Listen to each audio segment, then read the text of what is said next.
When Justicar Italis walked out the ramp of the Thunderhawk onto the surface of Prospero, he could see the history and the taint of sorcery in the air. Even through the faded smog and stale air of the dead world, 5 fellow Grey Knights walked out the ramp behind him, and they all stood in silence as they awaited Italis' orders. Italis opened a psychic link to his brothers. "Follow me. Stay alert." They all responded with affirmatives, and silently began walking the dead streets of Tizca. It had been 43 days earlier, on the 2nd of Secundus 074 M34, when Italis had received his summons from the Grand Master of the Third Brotherhood and given his orders. The prognosticars had received a vision of the dead world of Prospero and echoes of one of the greater demons that their Grey Knights had hunted. When Italis had been informed of this, he had thought that such a threat on a world of such significance that a whole brotherhood would be called to arms. But no, Italis was instructed to just take himself and 5 other warriors to investigate the dead world. Italis was a Grey Knight, a son of the Emperor. He was pure of purpose and he followed orders, so he did not question it and handpicked 5 of his brothers from the Interceptors and headed out on the fastest escort ship in the fleet to Prospero. Once they had arrived in orbit, they found no enemy signals or identifiable threats, physical or psychic, so they boarded a Thunderhawk and set forth to the surface of the dead world. A mental thought from Rusian roused Italis' thoughts and powers back to the present. "Focus, brother." Italis agreed and focused his mind. "Anything?"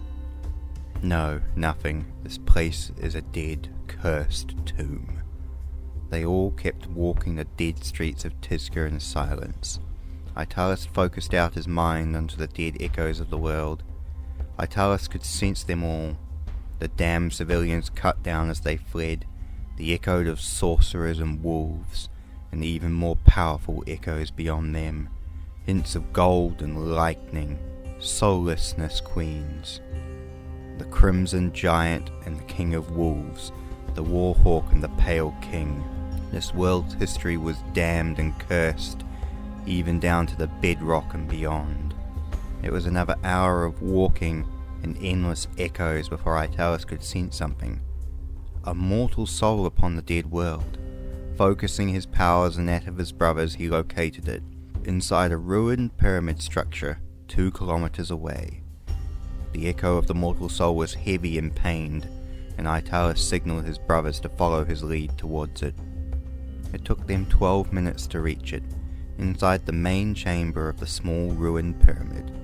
Italis drew his force sword, and his brothers raised their halberds and prepared for battle.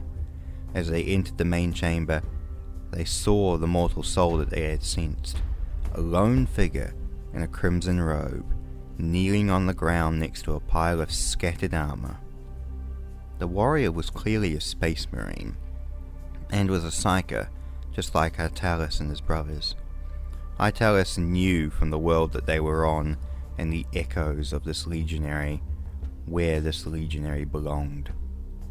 "Thousand Sun traitor," voiced Rusian over the mental link. "Patience, brother. I sense no hostile intent, and he isn't even armored or armed." The 6 Grey Knights walked towards the Thousand Sun. The warrior kneeling on the ground sensed their approach and spoke without looking up. "This was my home once, all those years ago.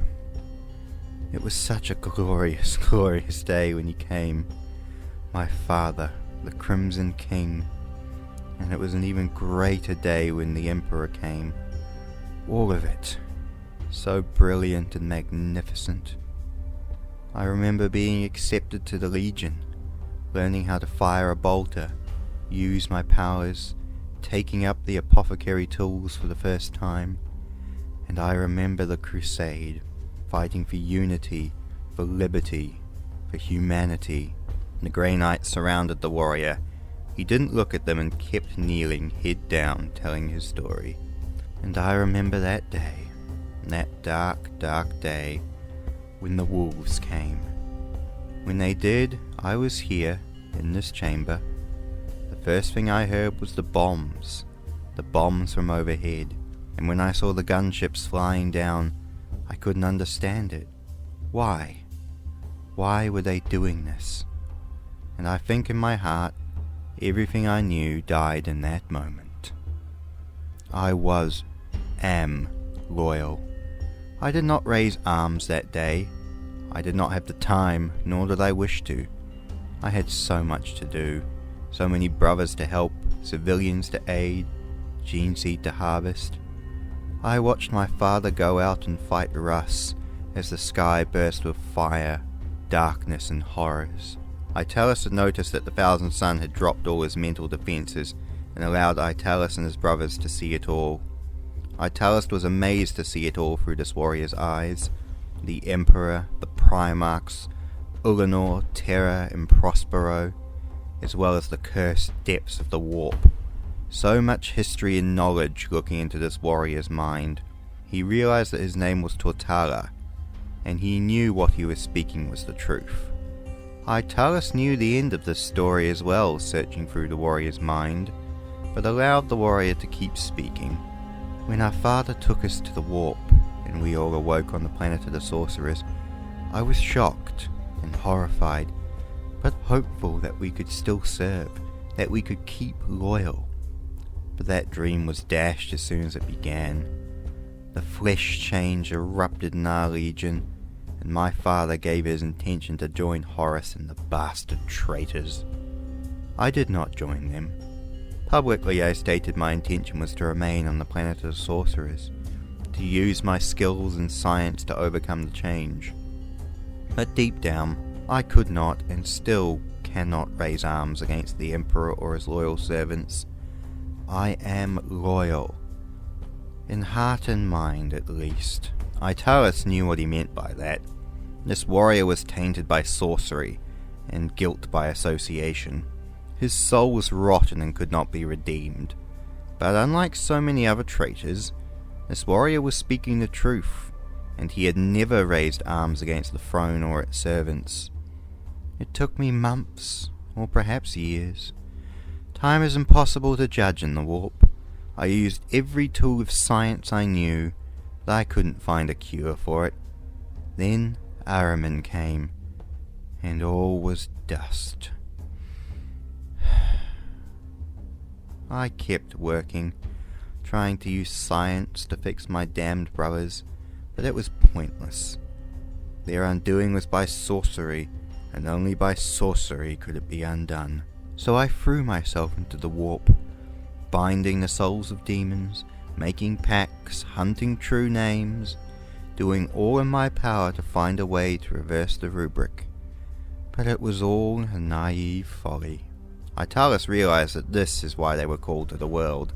A list of true names, even if they were for only low-level demons, would still be a valuable asset for the chapter.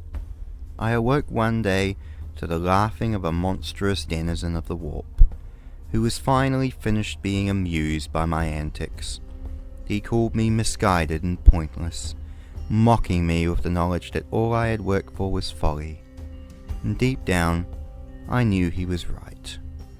There was no changing the rubric, no going back to the days of old, no great crusade, no chance to remain truly loyal.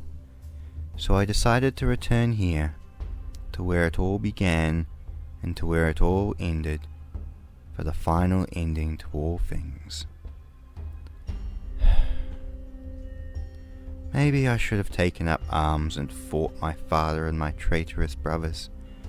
Perhaps. But I cannot raise arms against my brothers any more than I could raise arms against the Emperor. Despite all they have done, they are still my brothers. So I returned here, and let the loyalists find me. Let you find me. Tortala gestured to a book beside him.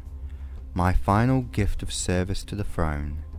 I have written down all I know, warriors of the 15th living and dead, legion history, and the true names and forms of all the Neverborn I have interacted with.